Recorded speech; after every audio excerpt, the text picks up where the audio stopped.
Welcome to part 2 of MOSFETs. Okay, so in the previous video, I was talking about the physics of MOSFET devices. So just as they are transistors as well, they can be used to build microchips, CPUs, like almost any digital instrument, like a modern digital device is made from transistors. So this is a great device to learn and understand. So okay, anyway. Today let's delve deeper into like the electronic characteristics of transistors. So when you go to a specific shop and buy a transistor, it comes with specific features. So depending on the make and the manufacturer, they can decide, okay, fine, we are going to make the length and the width of the gate to be so much, and then that affects like some of the parameters of the transistor. But then in this video I'm going to talk about the characteristics of a transistor, and this change and this are not the same from transistor to transistor. So for different manufacturers you get different transistors. So if you go to the data sheet, you'll always find this table. This table is called a characteristic table.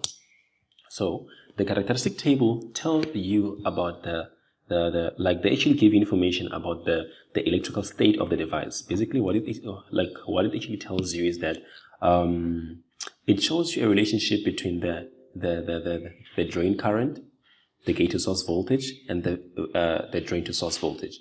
So initially, let's look at this thing. Let's assume that VGS is constant. So what I'm going to say now is that, okay, assuming VGS is constant, that means we are biasing this at a specific VGS. We probably like apply a specific voltage there, or we connect resistors to bias this thing there. We'll look at that later, but anyway, we apply a voltage. So the voltage, that means if you take a multimeter, measure between the gate and the source, you'll see a specific voltage. So the VGS voltage is kept constant. So I chose VGS2, well, which is more than VGS1, and which is more than VGS0, and VGS3, which is more than that. But in here, I choose VGS2. Okay, so if VGS2 is constant, let's look at what happens to the transistor. And now I want us to look at what happens to the transistor state as VDS changes. We keep VGS constant, and then we move VDS. Okay, so like I said in the previous video, with the change in VGS, you can switch the transistor on and off. But now, since VGS is more than 0, obviously we know that the transistor is on. So what's going to happen now? What will actually determine the flow of current here doesn't only depend on VGS, it depends on VDS, right?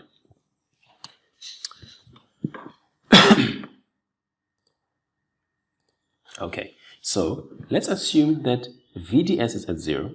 When VDS is at 0, we can see that at 0 there is a specific current here, and that is flowing through this transistor. Okay, so we chose VGS2. VGS2, there is VGS2, and VGS2 is definitely bigger than than VDS.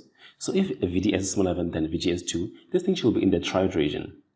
So it's going to move from 0. There is current flowing already, but then if VDS increases, you can see what happens. So this is just a line showing like a change of VDS in this direction. Okay, but what actually happens, let's look at this trajectory here.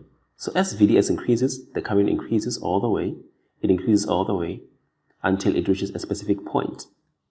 At this point, now what happens is that VDS now becomes bigger than VGS plus VTN, which is the threshold voltage. So now when VDS is more than that, which we call a VDS saturation, when this goes beyond VDS saturation, now the transistor goes into saturation. In saturation, what happens is that like the current in the drain remains constant with the change in VDS, meaning even if you can shake VDS, whether by applying like some signal whatsoever, this current will remain constant. This is an ideal explanation. There is actually like a deeper concept into that. We can actually we'll look at that later. But anyway, the point here is that at a constant VGS, when you move VDS from 0 to that, it starts being in the triode region or the non-saturation region, where the current is defined by an exponential equation with respect to VDS and also VGS. So keeping VGS constant allows this to move here with a speed, and I'll actually look into these equations later. But then also now, when we have VDS crossing this bound here, which I actually showed using dotted lines, it goes into saturation mode, where I also stipulated that in saturation mode, the change in VDS does not affect the change in the current. Now let's swap things other way around. Let's keep VDS constant. Let's just choose a specific VDS. Let's say our VDS is equal to a specific value. So maybe like a value here, a value here. Let's just say VDS is some voltage at this point. Okay. It's some voltage at this point. Okay. It's some voltage at this point.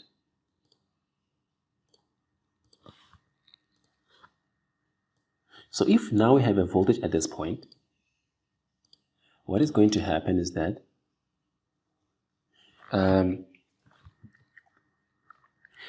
when VGS changes, there's going to be some interesting things happening here. And I want you guys to follow this like very carefully, because like it gets confusing at some point.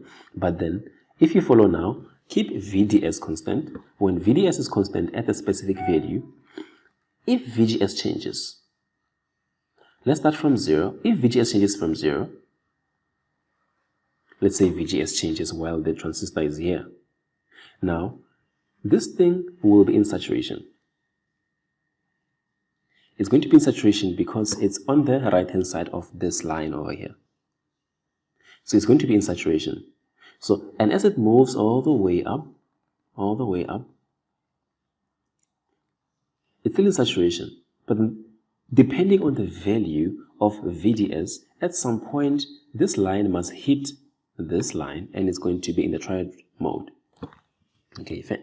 Now, let's move the value of VDS to a smaller value. If VDS is biased at this point,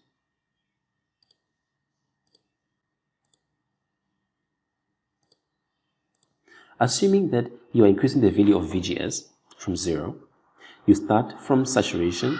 As you go all the way up, increasing this thing, at some point you're going to hit a point. And that point is saturation. It's a boundary between saturation and unsaturation on the triode mode. So from 0, it goes into saturation. As it goes beyond that, it actually goes out of saturation and goes into triode mode.